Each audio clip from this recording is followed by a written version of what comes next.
upside down and shaking all around. They see no end inside. I thought I was losing. I remember what you say. You've got a place for me. Protection from the storm. It's you I'm choosing. You've got a love so pure. It pulls me in for sure. It's all consuming. Your gentle lovingness washes away my mess. It proves you truly love.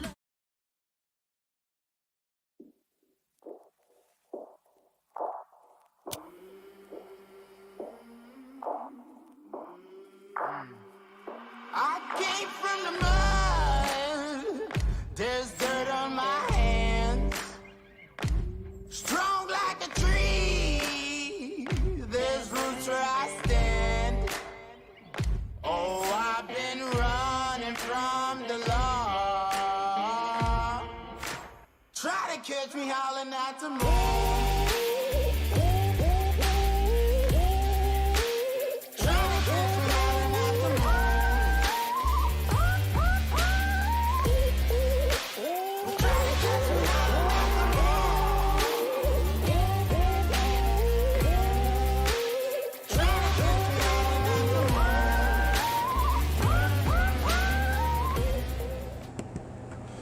Good evening.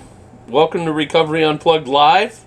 I'm John Spalding from June NBC Live. We have three excellent guests tonight, just back from the Branson International Film Festival.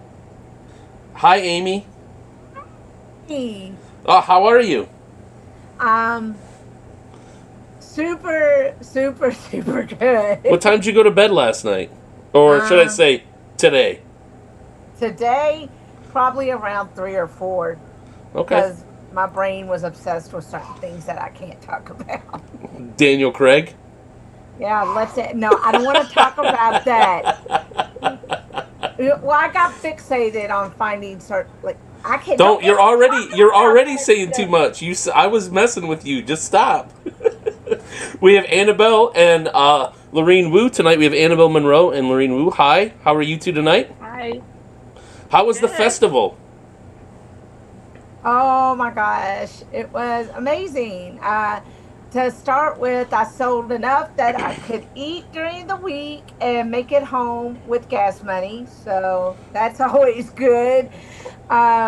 Met some wonderful people. How can I put this? It was hard. It wasn't hard. It was hard in the sense that people, when they look at me, they see this hair and they see the t-shirt, whatever, the Jane Fonda sweatshirt, they're not really thinking I try to talk to them. They were kind of standoffish, and then we did the pitch for the Guardian Sacrifice, and then suddenly everybody wanted to talk to us. Okay, I like that. Yeah, but Deborah Watson, however, who we had on our show, she was amazing. The whole volunteer staff was amazing. She made I think he was hedging on doing the meeting on Friday, the executive, Joshua Carpenter. I felt like he was going, I just kind of want to stay in the hotel. But she really put she laid it on. She was like, I think if you meet with them and you hear their pitch, you're going to really like this meeting. And then the meeting went for 3.5 hours, and then we had a scary, I can say what, but they don't have street lights in Branson, folks, and it was raining, and there was fog, and we were on the mountainside, and we're like, oh my gosh, there's a head, there's a foot. Oh my gosh, how fun. But letters to Daniel screen, but the irony is I didn't make it there, but the first amazing thing that happened, okay, so sadly, because we have burst our it's like when you drive a new car, as soon as you drive a new car off the lot, it depreciates. So he can't do top tier distribution, but he agreed to make it a library title and do absolutely everything he could to distribute the film. So finally we have we did have, good distribution. I mean, I feel like God did things for, and he didn't make big promises, right? He didn't say, I'm going to make you $1 million with this. He said, I'm going to do what I can for your film. Mm-hmm. So that was a good sign. So we did this pitch with Isaac Hernandez, and it was a thing. I won the spot. Like they said, be the first to respond to this video. You know how sometimes you're like shouting into a vacuum, right? There's emptiness. So I kind of got the pitch spot by default.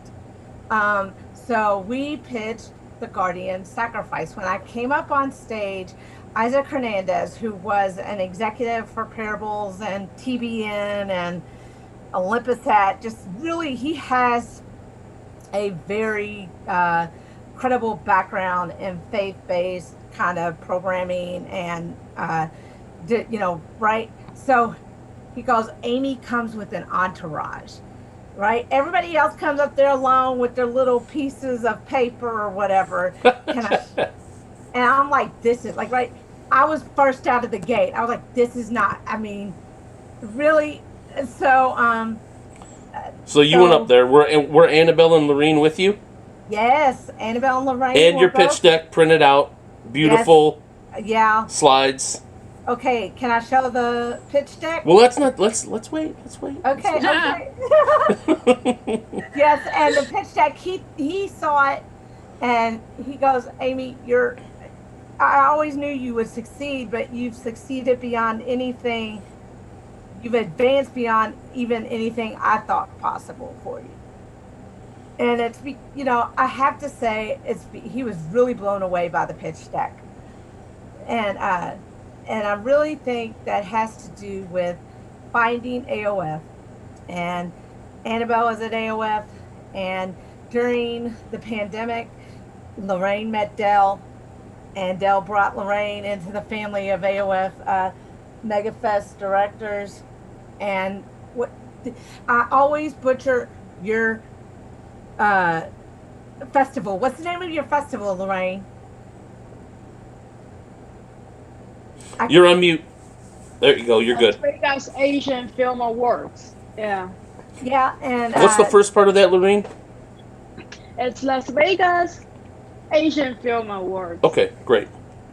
And he gave her a platform for Chinese filmmakers to be able to be heard, specifically because in China they don't. I think is it that they don't like.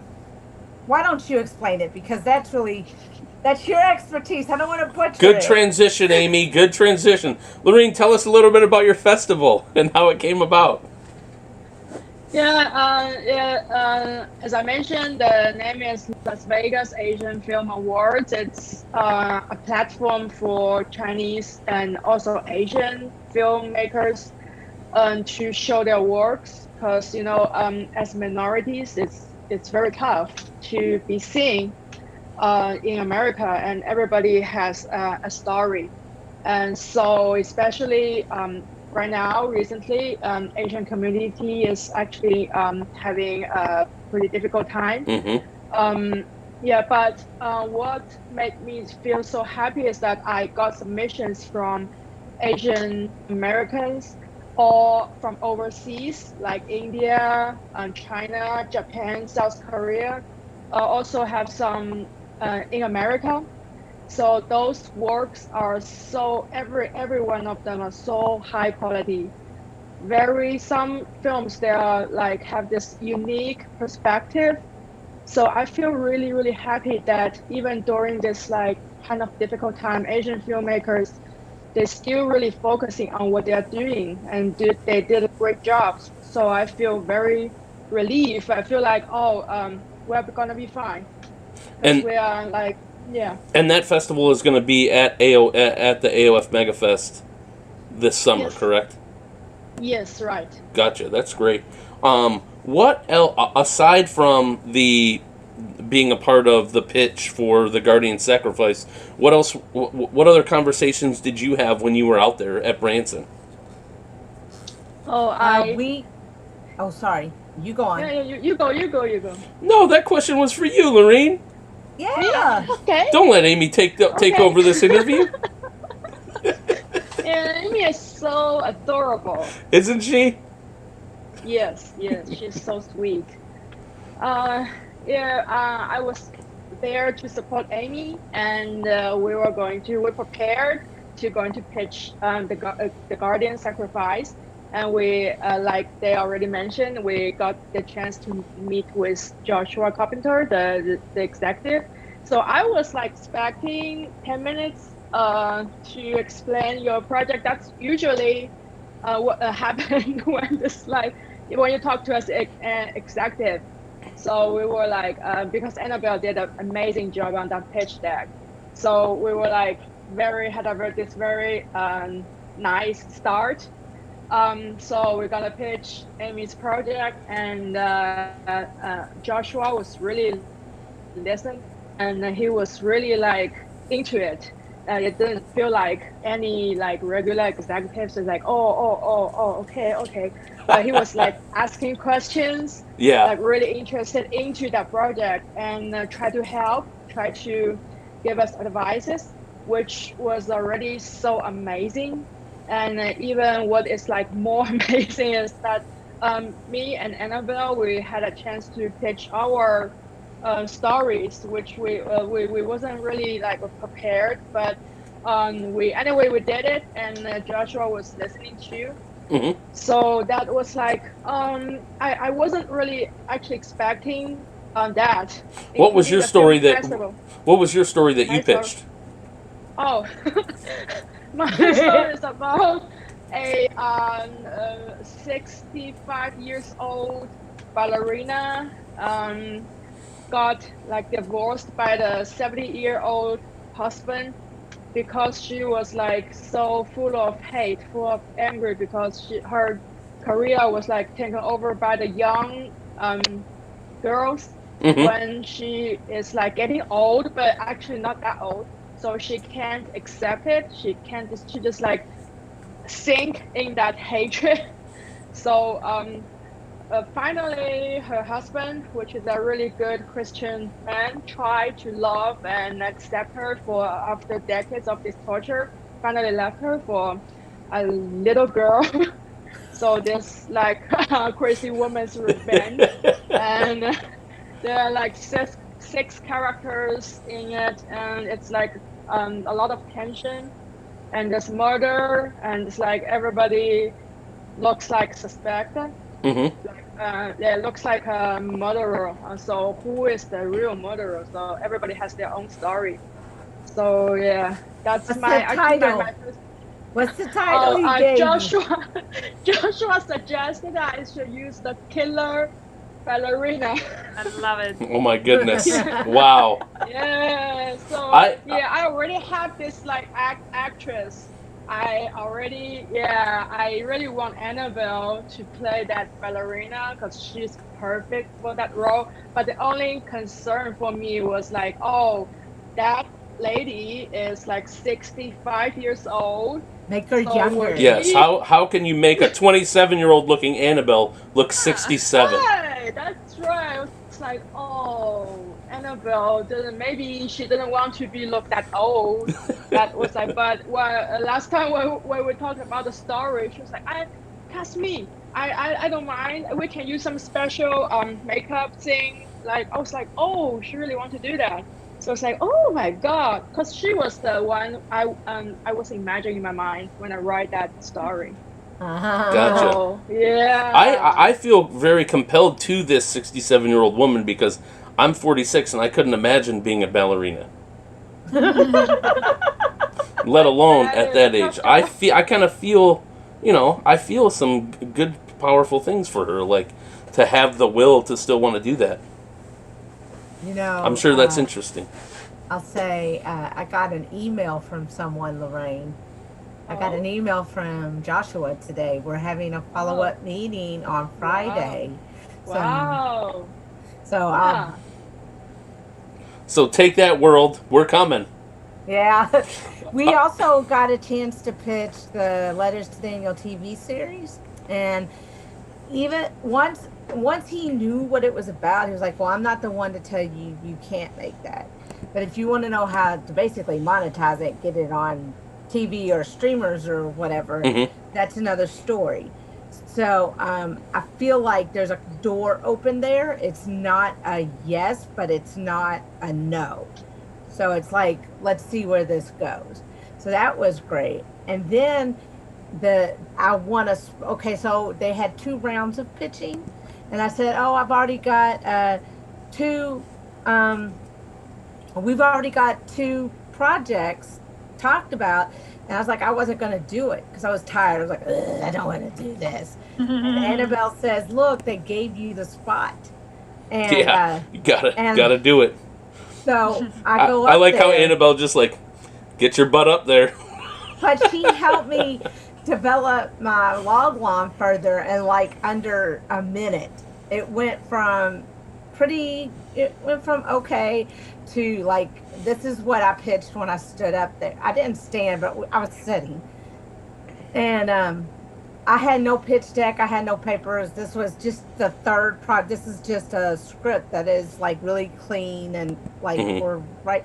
So I say, in a world of shadow governments, and what was I said? Oh God, I don't remember everything, but I pitched a really clean, right? Great, nailed it.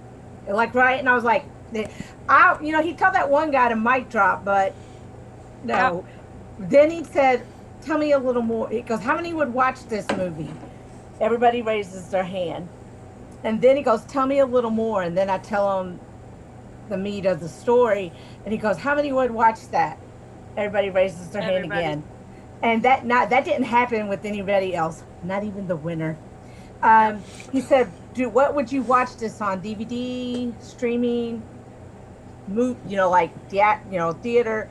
And they were like DVD, movie, and everybody was raising their hand. And it's like, then I had really bad. And so, but another person won, but that's a totally secular script. And to get that response from that crowd, right? And he goes, you got something cooking there. You got something good there. And then whenever I saw him again out in the lobby, he said, I really want this to happen. And then he pointed to another production company there and said, you need to help her make this happen. And then me and Anabelle and Lureen started talking, and the name of the script is Gemini Rising, just so everybody knows. And then we started putting the team together for that as well. So it was like, let Anabelle talk about her projects. All right, so I apparently am running the interview tonight, but I am not the person who is telling us what we're going to be where we're going to be transitioning to. So Anabelle, what were your reactions to giving the pitch for the Guardian Sacrifice? It was pretty amazing to watch Amy in action. I just have to say, Amy, you are so focused, and you were definitely the best prepared person, and you are very eloquent. And the stress that you would think that Amy would go through with having a diagnosis or whatever, throw that all in the trash, because it translates not in anxiety. It is like maybe coughing and needing water, and that's it. She's so razor focused. Right. It looks like passion, even though the manner, like she might need to take a break or wipe the sweat off her face or do a little dance. She's super focused. Uses really eloquent speech as well. I think you're really concise in the way you express yourself, Amy. I got to see you in a new light. I'm glad we were there to give you that how should I say, just that wow moment that you did that you had people fly out there for you, because they believe in you, and because people don't spend money on a flight ticket when they have family and little kids at home to do like a charity project, because that's not what it is. It's like really it had to happen because Amy manifested that beautiful opportunity, and the content is great. And Amy is at a place where she has like done trial and error and all of that. and now it's next level time, really. And you were so professional and together. Amy, you earned that spot, and you earned the reaction and the audience, that everybody raised the hand. We were not on stage. She did it all by herself with that new thing that she wasn't even prepared for, but like sitting there settled and smooth. It was really great. That's awesome. That's cool. What was and then to transition, what was your idea? What was your pitch that you got to give for your personal project? Well, later in that restaurant, right? Because you get to know each other as a person, and you get to know like how everybody operates and people we know. So after 3 hours or so, he's like, and I also want to hear about your stuff. And I was like, oh, that's great. I don't know. I wasn't prepared for this. Literally, because I have a ton of projects going on, but nothing like ready for a pitch, and I don't think this way, and that's a good thing, that I'm not going there with, oh yeah, here's my turn now. Right. So I actually first thought, which one is my absolute passion project that has nothing to do with striking a deal with these guys, because it's two different thought processes. So I shared my favorite project, which is like a $40 million project. It's like high budget, and it's totally bonkers. Right? Mm-hmm. It's like a Hellboy kind of thing, and I know this is not what they are doing, but I'm so passionate about it, and it's fun. You and pitched weird. You pitched a Hellboy type project at a Christian film festival? Yeah, exactly. Good for you! Exactly, and it's drugs in there, and drugs experiments and all of that. But he was totally Joshua into it. loved it. Wow.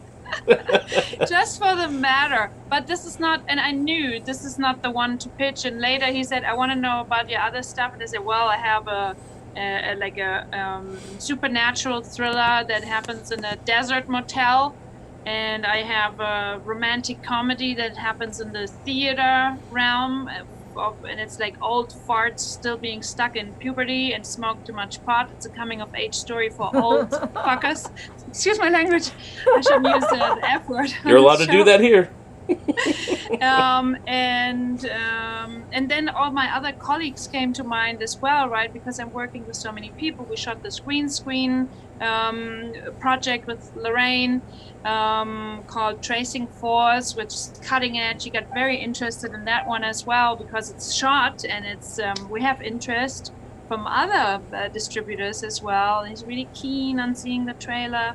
So yeah, he in particular was interested in the supernatural thriller, and Tracing Force. The supernatural thriller is called Strange Fruit, and it's actually based, very, very loosely based on a true story, and it was written in that genre to be picked up first because it's the best genre for a low-budget film. It has a wide audience appeal, and it has killing in it and all of that, but it still has a good, deep message. Cool. That's really cool. So I know we're going to do the pitch deck here in a second, Amy. I wanted to transition for a second, and I wanted to go back to Lureen. Have you ever been to Branson before? Branson's in Missouri, correct? Yes. Have you ever been to Branson before? No, I haven't been. I've moved to USA 7 years ago, and I was stuck in California. And I only went to Las Vegas because I got married in there. Then I now have this film festival there. So I was very excited, because I feel like for me, I'm an immigrant. So for me, Missouri or Midwest area is for me more real America, because they are so. We went to this buffet, and all the food are so pure American style. I think maybe a little bit country style thing. It was just delicious. But I haven't had that in California. In California, everything's mixed together. You have chow mein, you have sushi, you have maybe American food. So it's that's so nice, and people are so nice and so gentle. Nobody BB on the road while we make the wrong turn. And that person stopped and so patiently waited for us. I was oh my God, this is not California. That's very true. Not California, not Las Vegas. How Yeah, about? Yeah, go ahead. Go ahead. yeah, just want to say the people they are really warm and nice and very very patient. And I imagine that film festival because there are a lot of people there, so people are like there to make networks. So sometimes nobody's really listening, and people talking about themselves. Like that's like often happen when you have a festival or something. But like there is like not huge festival, but tiny, small, but everybody like truly listening, and you got everybody's attention, which is I think it's rare, and it's like I'm feeling so grateful for the opportunity. Cool. Annabelle, how about you? Have you ever been to Branson before? What were your reactions to Never. visiting the city and being a part of just being there for the festival? Beautiful. What people. And I mean, the three organizers were just a dream. Debbie and Peggy and Cheryl, they were like three angels. And, you know, it's not like it sounds lame a little bit because they're also kick-ass producers. They're doing films, and they just the way they, like the quality of industry professionals they had over there and the generosity of really giving everybody their full attention. They have beautiful films under their belt and in the pipeline, and the way they're getting things going. Fantastic people. And you saw it in, you know, it was not like overrun. It was a pretty small group, but so powerful. And they were really interested in having giving the people that showed up that quantum leap experience. And I can say really they gave that to me, they gave it to Amy, they gave it to Lureen, and the volunteers they had there as well. I told Lureen, you know, even if all the meetings fall through, this is still totally worth coming here just for showing support for Amy. But there is something here with this faith-based community. They just presented themselves so right. So we're walking into the building, and there comes volunteer Dorma Leigh. Dorma Leigh, sweet, beautiful Dorma Leigh. I don't know how old she is, but she's a slightly little bit older and very pretty and sweet. And she looks at me, and within a minute, she tells me she's a sex trafficking survivor. And radiates such happiness and forgiveness and joy. To have been saved by God, and that got her out of there. She was kidnapped when she was younger, and so we created that bond. I was like, oh no, I cried so much during that festival because there was literally like one experience like that after the other where you meet people and you know you're going to be connected to them for, sorry, I'm going to tear up again. Aw, that's all. I mean, that's really cool. Really beautiful people, and I don't want to create the program here, but I highly recommend you ask Lureen about Dorma Leigh, because she got totally inspired by Dorma Leigh's story as well and did something in Branson that was super cool. So Lureen, do you want to tell what you did? Right, that day when we entered the building and Anabelle and her Dorma Leigh, that lady, they were talking, and Anabelle like started crying. So I know something is going on. So then we like learned about that lady's story, and so I realized, I need to like shoot her like interview or something. But I wasn't really carrying any equipment. So I felt like maybe no, but after that it's like, I have to do this. So I just like asked her if I can make a very short documentary about her, basically letting her tell her story. I think it's really worth telling. So I just shoot an interview, it's 16 minutes interview on my phone. And I shoot since she was working as a volunteer at the festival. So I shoot some footage about her helping with the festival, talking with all the people there. And she's like so happy that she can tell the story, because I wasn't sure about how she feel about that. Since, a lot of people, maybe they don't want their face show, I even prepare like, oh, it's okay if she doesn't want to be in front of the camera, can only use her voice to talk. That's all I need. But she's like so brave and so bright. I was so touched because, I think everybody has issues in their lives. And I feel like a lot of people are so trapped in their issues and they never recover. So when I asked Dormely, I said, after all these years, so she was like kidnapped, that happened in 70s, 74 something, it's decades. I said, have you ever like been so-called recovered? She's like, yeah, I'm fully recovered. I was like so touched.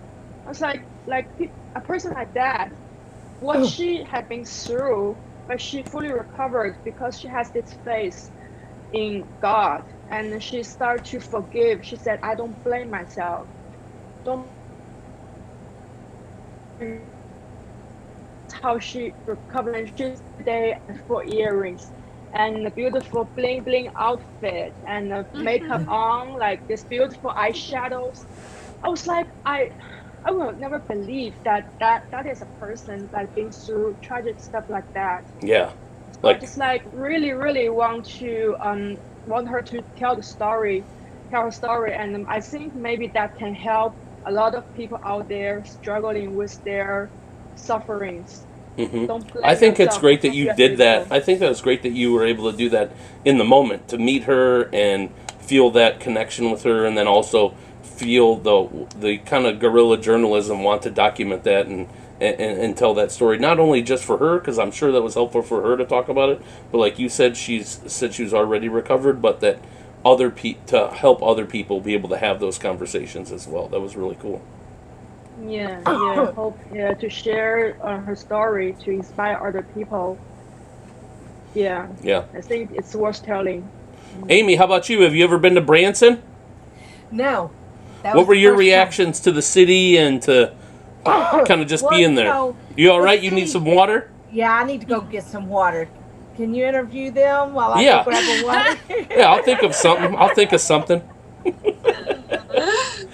I forget what I had a great question, a great transition question I was going to ask, but I'll throw this out to the both of you, because you both have festivals at AOF as part of AOF, right? So I'm going to be doing a show called the G1NBC Trailer Park. And since you are both festival directors, I just wanted you both to know that I was going to be doing that show. So if you want your festival to be featured on an episode, then make sure you let me know. And then just give me the best of your trailers, and I will put together an episode for your guys' show. And we can have you on, and we can have the people who created the trailer to come on and do an interview format just like this. So that'll be coming up this summer. Cool. Totally giving you notice right now. All right. Explain to me how the trailer thing works. So what you do is you'll send me the trailer. You'll send me the trailers. Wait. Like my advertising trailer for my festival? Can trailers that be like snippets from my submitters? That's a great question. So let's talk through that while Amy's gone. I would want to show trailers from your submitters. Love it. So then you pick 4 or 5 or however many that would make a good half hour to an hour show, 4 or 5, and we can have them on. They can talk about their trailer. We show it, and then we get out of there. I'm down. I have beautiful, beautiful, beautiful trailers and Perfect. People, really talented folks. Cool. So yeah, just keep that kind of in the back of your mind. What would be a cool episode to have to feature your festival on the G1NBC Trailer Park? Yep. Do you think that the name sounds too hillbilly? I'm not changing it. I'm just asking. I mean, I gotta say, Trailer Park Boys is one of my favorite comedy shows. So trailer parks have started to look really fun and pretty ever since I enjoyed that series. Nice, I like that. I like the guy with the glasses. Oh my God, Bubbles! Yeah. Bubbles, when Green Bastard. Yes, he cracks me up. Oh my God, he's my hero. I love Bubbles. I want to have a character that's like Bubbles. I want to play. I was going to say I want to play him. If you have a character like that, I think that'd be good. Amy, I took the time to talk about the G1NBC Trailer Park where you were gone. But now I want to go back to your reactions to Branson as a whole and kind of what were some of the non-festival takeaways that you had from being in the city and being part of the festival? Oh, when we first got there, we found out the mask mandate had just been lifted there. Okay. So it's very different from Kentucky. We don't have to wear it now. It kind of got sort of lifted here. Outside, you don't have to wear it, but if you're indoors, you do, like at a restaurant or something, right? Yeah. And it's just there's a very different. Kentucky is kind of like Louisville and Lexington, and then the rest of the state. So there's very different viewpoints if you're in Louisville, Lexington, and then in the rest of the state. And I don't want to get into that there, but it was just, there was some differences between what I was accustomed to in Kentucky. And then when I get to Branson, it's like mountains, right? And the roads were just so screwed up. And, but they had wonderful restaurants. Like Lureen said, the Grand Country Buffet that was the first time she had American Southern style food, home cooking, because it was like that. It was like fried chicken and country fried steak and So, but I, on the last day, had steak and lobster. So they brought me out a whole lobster on one plate and a mini corn on the cob and mashed potatoes, and I mean, it cost me a bundle, but it was delicious. Sure. The food was good, the hospitality was good, and it was nice because the Branson Film Festival, because although my thought processes in some ways don't line up completely with theirs, there was a real intimate feel and a real joyous, kind of joyful feel to the festival. And some people, it's like all festivals, in some ways, because there were some people there who were kind of like, but there were many more who were welcoming and embracing. And there was a gentleman there. He wasn't in a wheelchair, but he kind of was in like a scooter kind of seat thing. Walker? Steve. And like a Zimmer frame, like a walker. Yeah. And he was like, he messaged me. I exchanged information with him, and he bought my book and the film, and he said, I know you're doing a film. I've heard about it, and you're going to be doing it. But that rumor must be spreading like wildfire, And he says, he goes, I did Slate on one film, and I want to be an actor. And I was like, well, you could be it. I'm thinking you could probably be an extra, because one of the scenes does have a lot of people in it. But it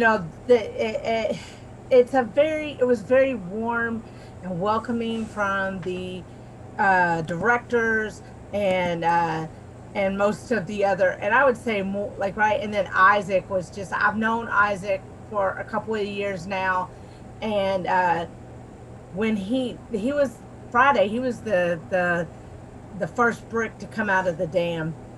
She tells me Isaac's going to be our executive producer, and I was like,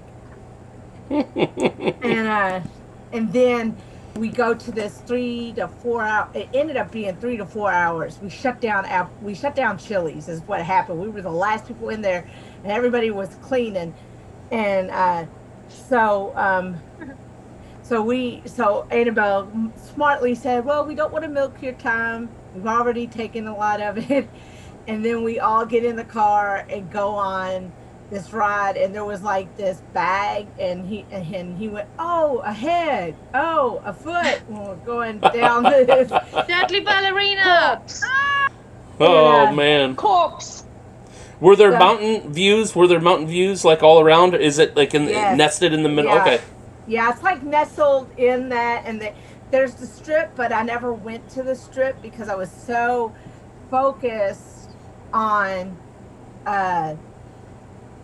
getting, I was on a mission, I was there to do things, and like Isaac spoke, and he talked about getting that feeling in your chest or your gut. And I was just like, when I was hearing him talk, I just got this real big feeling in my chest. I was like, something's big gonna happen, and I couldn't have imagined how big. Couldn't have imagined. It was already big because Anabelle and Lureen came. And then Friday it was like this big boom. It's like, right, and so nice. I said, we gotta. So we talked. And I had no idea I knew I was gonna recap Branson, but I said, you have to be on the show because you guys were just as big a part of this that I would ever dare dream to be. So, So we're going to do that pitch deck in just a second. I have one more question for you, Amy. What? Your film won an award. Yes, Megan won. Which one was it? Best Actress. Megan Jones, congratulations on your award for Best Actress in a feature film at the Branson International Film Festival. Yep. I was happy. I was like, I felt like we had a good shot at 3, but that if anybody is so good, they can't be denied in that film. It's her. She's so good.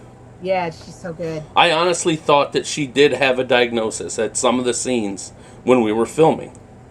Well, I wouldn't be like the church scene. There was the church scene. There was the movie theater scene. Like both of those where I was like. I'm like, wow, Amy picked an excellent actor for this film. Yeah, she's amazing. She's struggling with depression right now, and it's a shame because she's won 3 out of 6 of the awards she's been nominated for. Mm-hmm. And there's nothing like having that. And if you've seen the video, they did this thing like the Academy Awards. It said Best Actress in a Feature Film. And they say her name and they put her picture up. How do you think she would react to a Recovery Unplugged live intervention? Not very well. Well, dang. Well, congratulations to Megan, though. And good for her. And prayers and continued hope that she's able to pull through and be strong and come out on the other end. Yeah. Better. All right, you ready to share it? Yeah. So here's what I want you to do. I want you to share your screen. I want you guys to take yourselves back to Branson. And I want you guys to pitch this thing. No, screw that. Similar.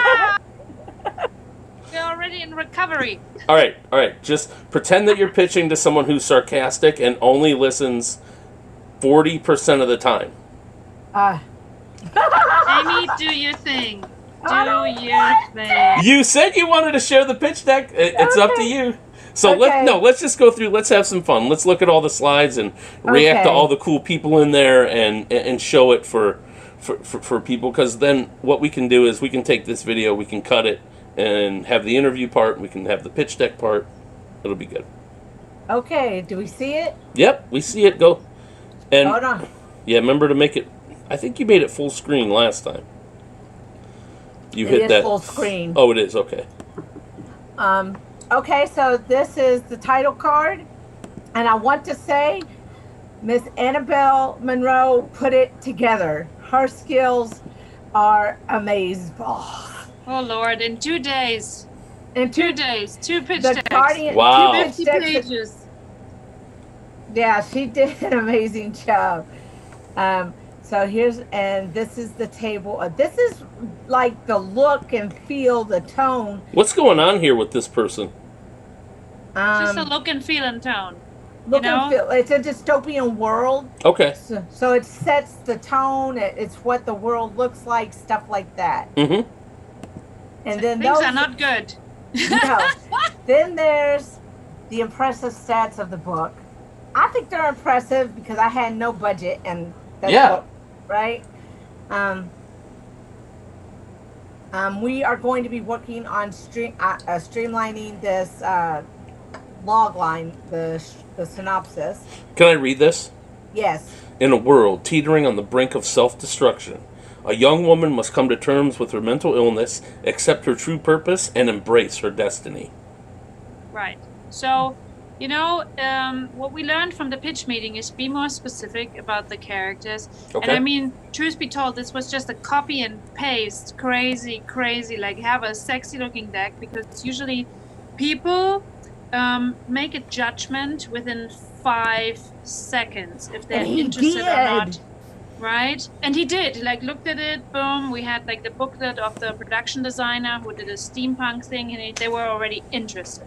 So if you have a nice, and we printed it on glossy paper, I know it sounds so silly, but this is the secret. If you give something, if you put effort in to present it in a professional way, print it in a professional way, and like have the design, like the corporate identity, the fonts are matching, you have like all of that in itself tells already a message that we are serious. We took the time to put a professional presentation together.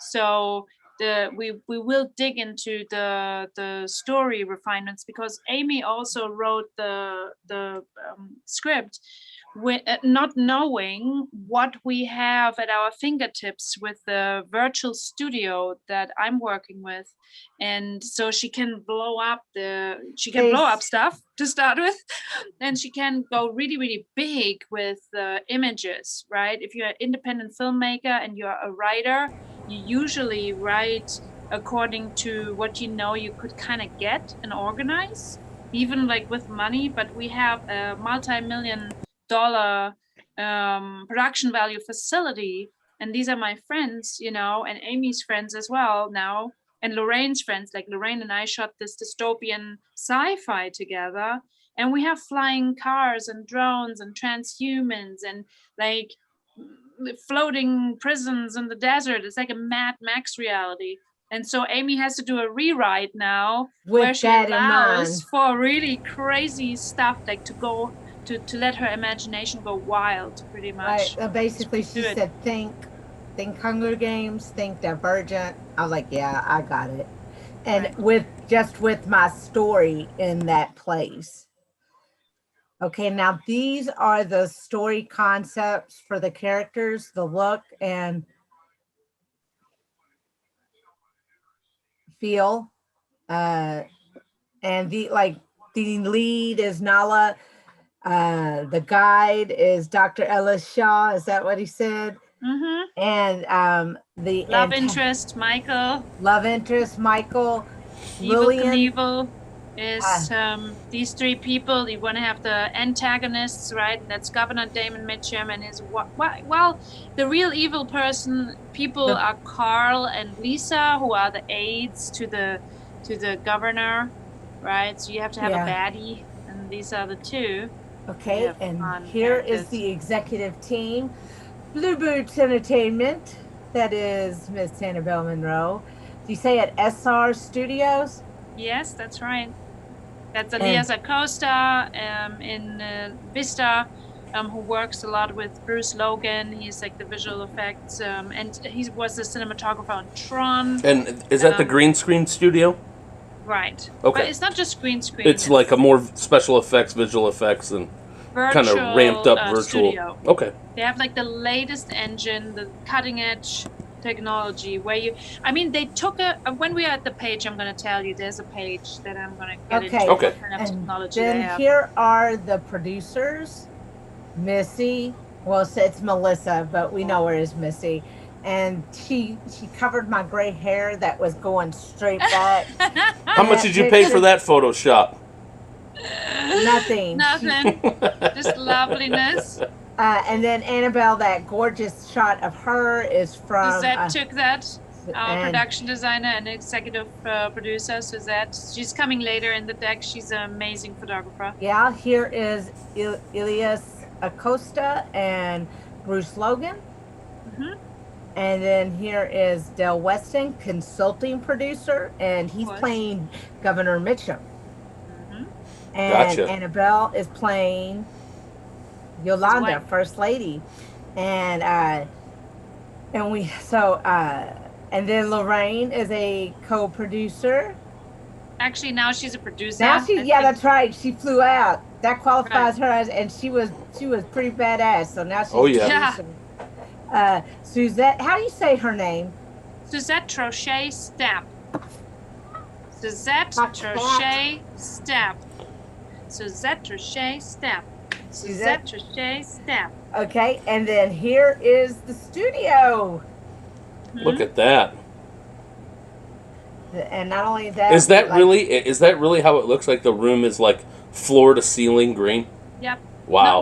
Not ceiling, but almost. It's like a photo studio, you know, where you have the infinity background because it's like the floor and the walls. Right. But not the ceiling. The ceiling is not rigged with perfect studio lighting. It's really great. So here, that's the picture I wanted to talk a little more about. So that's me, right? And so what's happening, Elias is taking a 3D scan of me. So what happens with this scan is they created 3D models of the lead actors, right? Because our 3D models, they look totally real. And we have really crazy wide shots and mid shots that are action scenes where people are falling from this whatever flying car and accidents and stuff blows up and transhuman fights and whatnot. They look like us, like 100% real. They speak like us, okay? So there's a program that picks up the diction and the voice and how we would like our melodies. So we don't have to do ADR. They can program, just like it reads our voice and then it can speak in our voice. Wow. And it has eyes. There is technology, like Elias told me, you have now background actors, digital, that make their own choices, their own acting choices. So if there's an object and you throw digital actors into the room, they actually, you know, they don't bump into stuff. They walk around and they know they got to be in the background, so they're going to sit down. It's oh my gosh. We are. Can you believe it, John? That's mind-blowing stuff. That's mind-blowing technology. Yeah. Elias Acosta and SR Studios. This is like a true. I don't even know how like, it's such a miracle to have ended up in this environment with these people who have been doing this, and it's not new, right? Elias is working with his son, who is a tech wizard, and he has this beautiful team from the Dominican Republic that flew in to shoot Tracing Force, you know, and it's we are told, like, I don't want to say we are family, but it's a really close-knit relationship with this team, right, Lorraine? It's like hitting the jackpot that we found each other in a way. Yeah, all of us. It's like all of us hit the jackpot. I hit the jackpot finding Anabelle, finding Lorraine, and having Dell bring Lorraine into the fold. That was amazing. So I'm going to move on to the cast.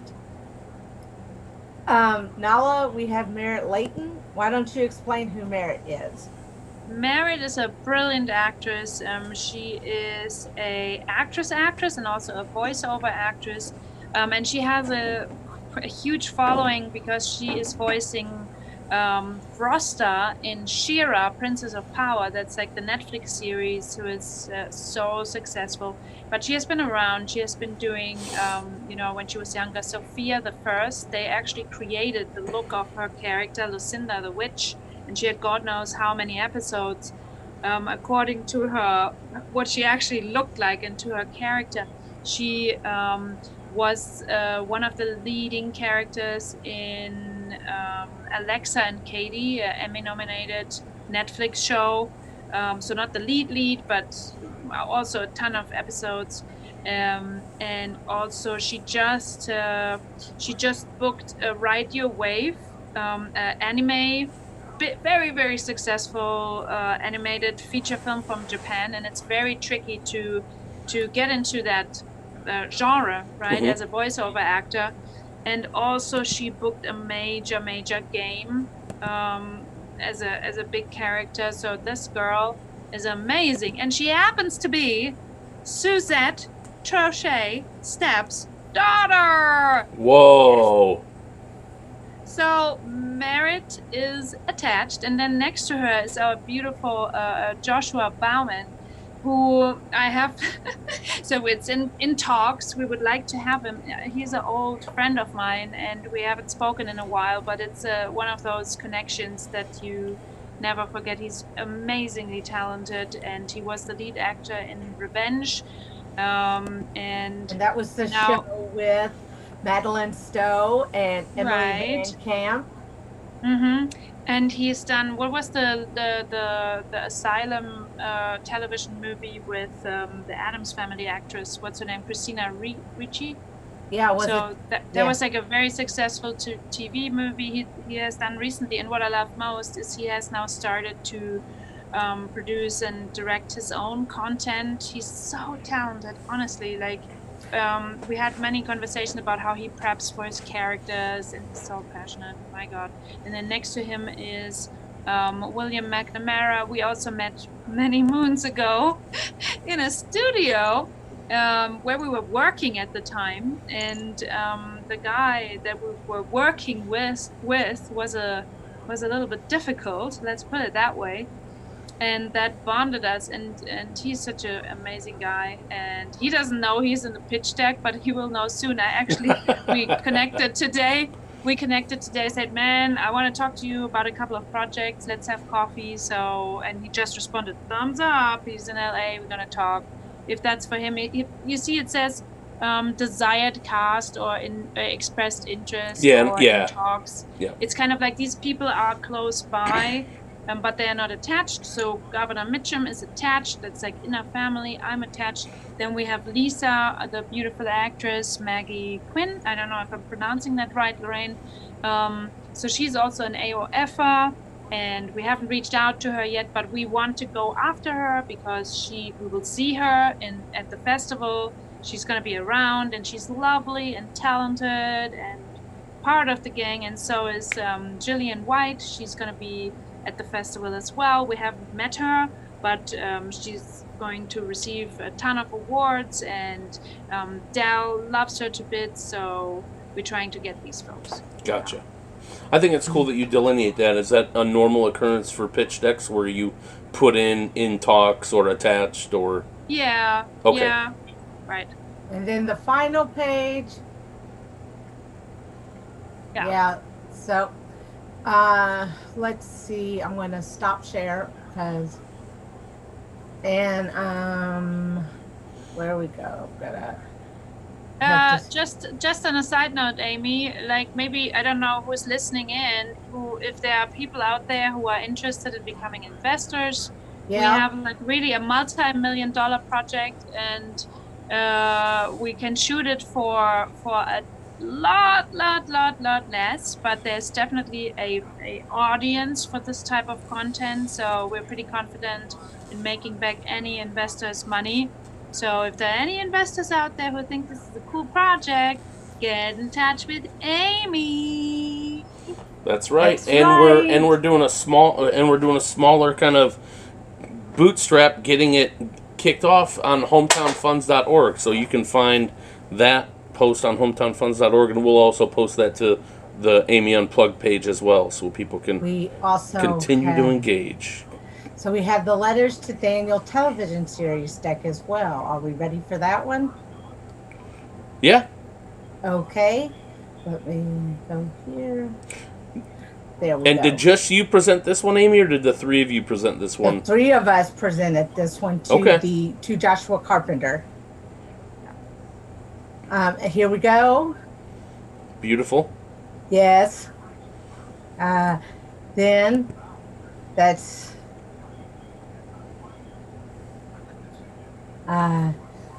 just scrolling down. Look at how beautiful. This is all done by Lureen and Anabelle. Lureen did the first 4 pages, and Anabelle, they split duties basically. You're so sweet. Without Lorraine, that would have never happened, because she really got into the matter, and she said, well, we have to do this and that way. And I said, man, God. Tell us about that, Lureen. What was it like?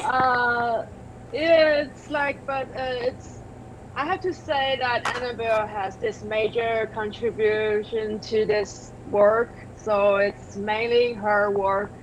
So I was like inspired by her about the whole cover tone. and how we need to find some characters and pictures, color. So I just want to I tried to make sure I understood what Anabelle said.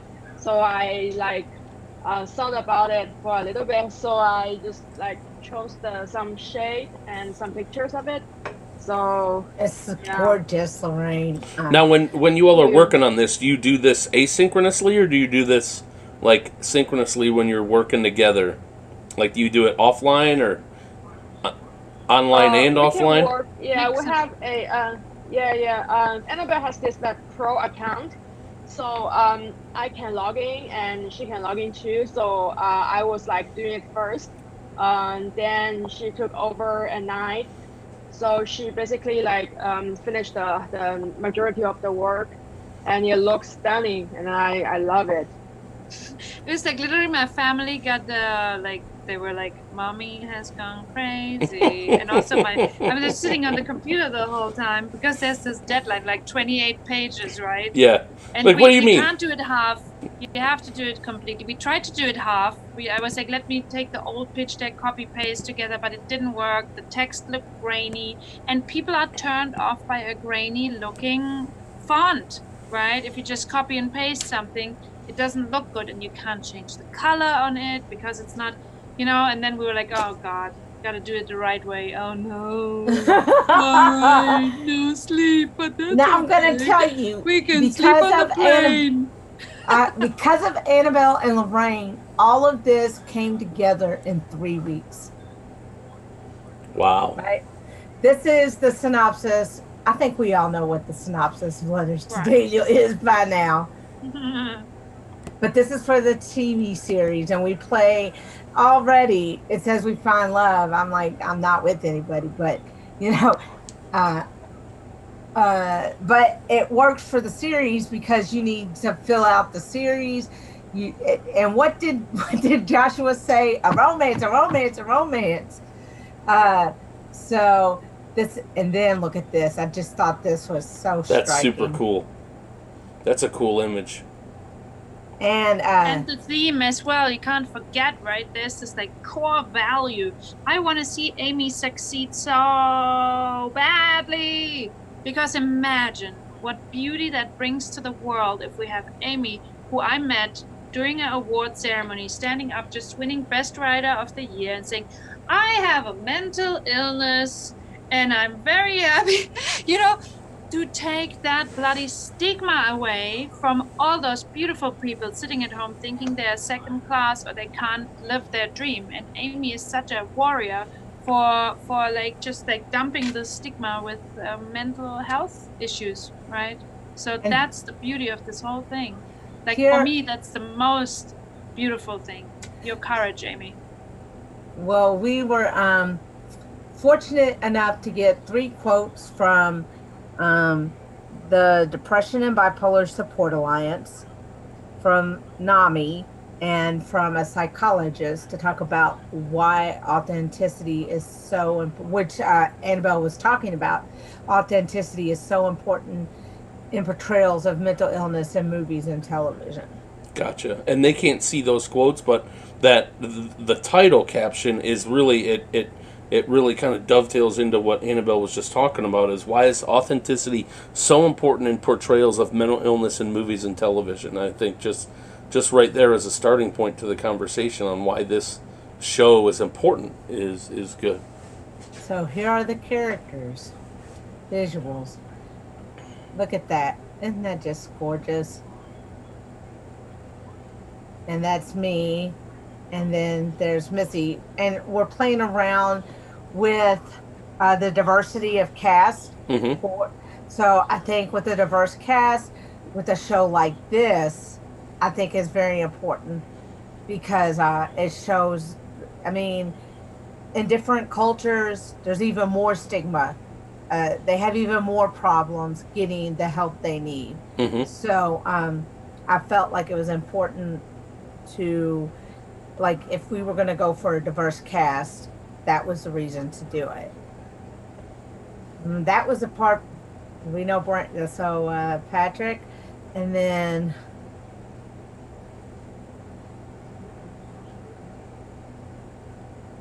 And then those are, that's my mom. That's the concept for the look of all the characters. Gotcha. That was what I was just going to ask. Okay. And then my stepdad and the little Jessica Goodman is Missy's sister. Is Missy's dad in there? Did I miss him? Yep. Yeah, there He's he in the is. middle. This guy. Oh, so you're Right? going away Del from... Weston. It's So I played won't by be- Del Weston. What? You replaced me with Del Weston? Oh no! I'm going to remember no. this, Amy. I'm going to remember this. Oh no! If I was going to be replaced by anyone, it would be him, so I I'm didn't cool know with you it. were replaced. Oh, I was no. never offered a role in the TV show. It's okay. I am not Okay. mad. Okay. Okay, That so would be here. terrible. Hey, here this we looks have like... I've seen these same- 3 companies before. Yeah. And then Melissa, me, and it's like we're all episode directors to be determined. And Lorraine is co-producer now, but looking to possibly elevate her as the process goes along. Del, consulting producer, actor. We should Suzette- actually, the episode directors TBD is missing in there because all these 3 people should have an opportunity to direct episodes because all 3 are directors. Yeah, I forgot that. My mistake. Boo, boo, boo. Annabelle. That will be fixed the next time you see this pitch deck, everybody. Bad. Lorraine, That's- it's on tape. Del Weston, Suzette, it's on tape. And live. Yes. Okay, this is the cast and desired cast. Here, we're going to start with we have Mary Layton as me, or I think we split. We well, can swap, switch. I think we're gonna swap this. Hayden Hishaw was the star of her movie Weight of Right. Perfection, and she was amazing. And so it was like a no-brainer so she's attached. And She looks Wait, striking. she's actually not attached. Nobody has talked to her mom yet. Yes. But we want her to. Oh, we boy. want to give her the opportunity because she's a brilliant actress. So, dear Hayden and Lila, if you're watching this, we haven't asked you yet. But please, please, but please. we hope you're going to be so happy to accept our offer. And Hayden has a striking resemblance to the conceptual picture of the person that you wanted to play her. So that's kind of That's cool. right. Yeah. So here we go. Good job, whoever the casting person is. That's us. Yeah, I know. Yes. So John Keogh, I spoke with Maurice, and he agreed to let me use his name in the deck, and as the role of my dad. The desired cast, Missy wanted Allison Janney, Mom, I, Tanya, West Wing. Sure. Yeah, right. And then we go to Anabelle Munro playing my mother, and Harold Did Goodman. we ask her? We can. Harold Goodman, played by Del Weston, and Jarrell Jerome is desired cast. He was in Moonlight and When They See Us, and he won a lot of awards for When They See Us. The movie, made for the limited series, directed and produced by Ava DuVernay, about the Exonerated Five. May I just say something real quick here as well? What I love about you, Amy, as well, is your film ABC back to front. You know all your actors. You know which actors you believe in and which you're not connecting with. You know the movies. You know what's current. You are so super well informed about the industry. That is another really, really, really great strength of yours. And you outshine me 1,000 times when it comes to that. Because I'm like, who's this? Who's that? Gotta Google. Yeah, she outshines me 1,000,000 times when it comes to that. She's always I'll like, say, do you know who this is? He goes, no. Right. That's a very important skill and to have as a filmmaker is to just know your your environment and you have that down to a science. Yep. Oh, so these are what they call comparables, right? Similar in tone and story. These are 4 shows. Although I've heard I've read something about Euphoria today that might make us want to take it off the list. They're talking about her not being mentally ill or addicted, but really being dead. The lead character. So see how that goes, and they were talking about that upset a lot of people who had been looking at it as a show that dealt with mental illness and addiction and stuff like that. So it's just something to think about. Yeah. And then of course it just season length, episode length, 3-act structure, and then of course then it's just Talks about the episodes. yes. Gotcha. Okay. And then look at this page. What does that mean? It was the three scenes or the three part process. What does that mean? 3-act structure. That Yes. means that's how the movie is. That's how the show is told in. Okay. So Like each first- right. So each act is 20 minutes for a 60-minute episode. You have 3 Yeah. in if one. It, Okay, if gotcha. it's that long, yeah. If it gets picked up, right. Mhm. So these are. This is budget, closing statement, and that's the end of the pitch deck. And look at that gorgeous picture. That's cool. Amy loves the red carpet. You know Dude. what the weird thing is? If I step on, like, not really. You saw how it was. Like, I just want to go in and sit down. I don't really need to have my picture taken, Right. unless it's But not crowded. sometimes, Yeah, but sometimes I think this year I am going to stand on the red carpet. I think so too. Okay. I love how you put great effort into like ordering your dresses and getting your nails done. I'm gonna stop the share, come back to this screen, and woo. So, Well- are there any questions or? I think I did a great job facilitating tonight. I just want everyone to know that. But yeah, are there any questions? No, you? there aren't any questions. There aren't any questions. I think you all did great. I was so glad. It was cool to have a background experience for all of your experiences from the Branson International Film Festival. I'm glad I was able to talk to you all about the June NBC Trailer Park. I look forward to working with each of you individually to create your own episode for that series and featuring some of the trailers from some of your submitters. And then to see the 2 pitch decks, I'm looking forward, Amy, to taking those 2 and just kind of separating the videos out and having two separate videos for each pitch deck and being able to share those. So congratulations for all of you to be able to go to Branson, pitch your ideas, put in those wonderful pitch decks together, and then coming on tonight to talk about it and share your experiences. So thank you all very much for coming on. Well, I'm always happy to be on the show. Well, it's your Although show. it- You better be happy to be on it. If not, Well, sometimes We're I'm gonna not be in big feeling it. trouble. Today, earlier today, I definitely, you can ask Annabelle, I wasn't feeling doing anything. Well, yeah. look at you. Look at you. Quick turnaround. Well, this stuff, when someone says yes, yes, yes, yes, you go, yes, yes, yes, yes. It's just amazing, like, right. And I want to thank you and Lureen again for coming out. And I had so much fun with you all. It was almost like, even though we didn't have a road trip together, I felt like when we were hanging out, it was like us girlfriends, just, Super fun. yeah.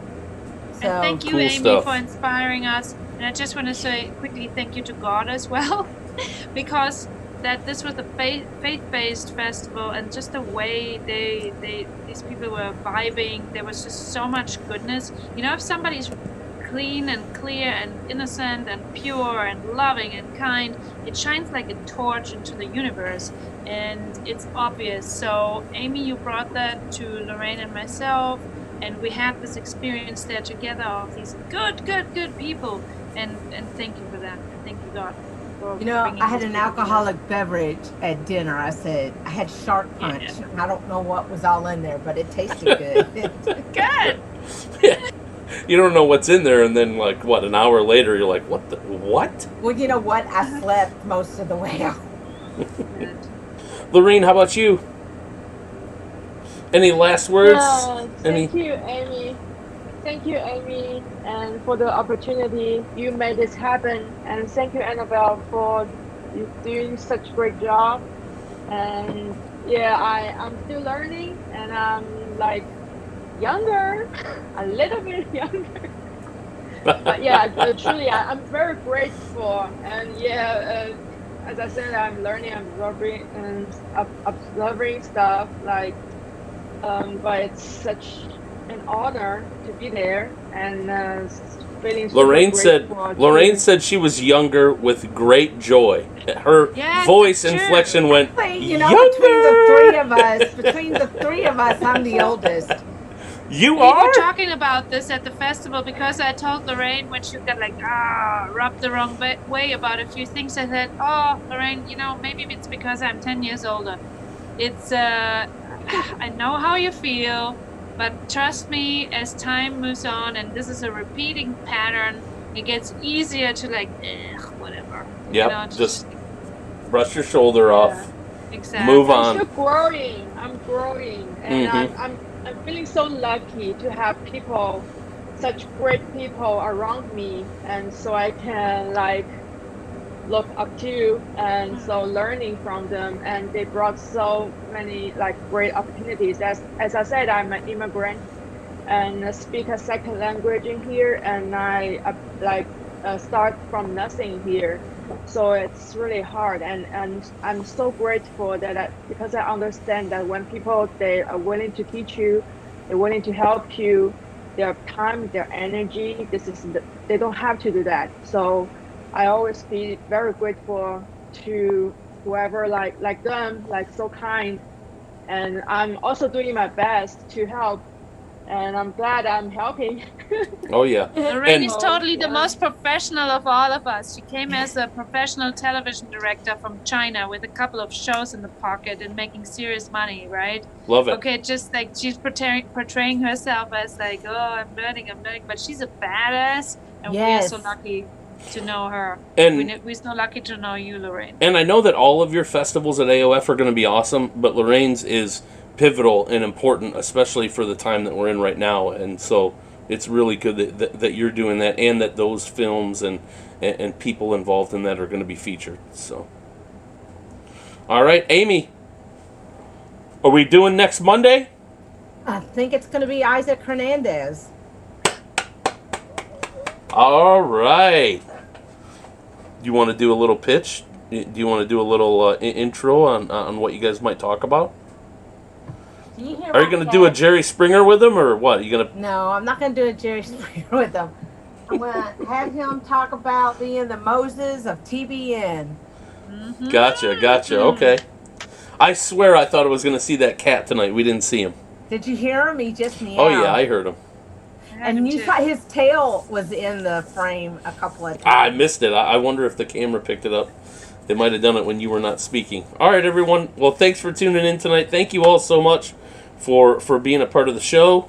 We have Lureen Wu, Anabelle Munro, Amy Lee McCorkle, as usual. Thank you for letting me interview people tonight, Amy. I hope I met your expectations, and we'll see everybody next week. We tag teamed. Thank you. Thank you. All right, we're leaving with Old King Cole again, Yes. coming soon. Yeah. And we'll see you all next Monday on Recovery Unplugged Live. Yeah.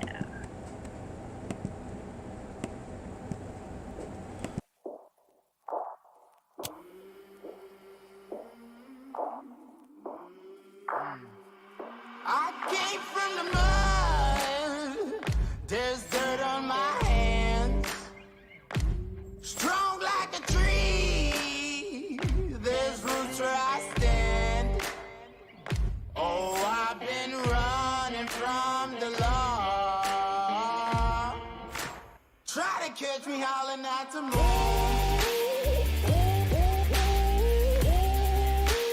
Try to catch me howling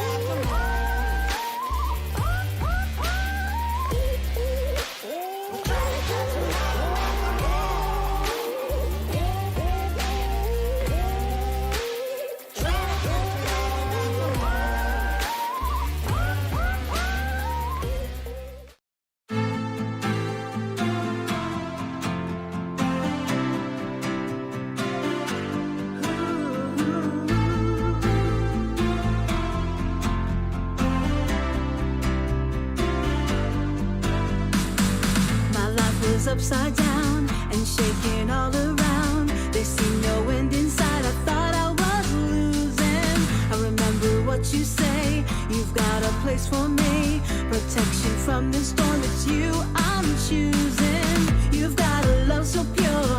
It pulls me in for sure.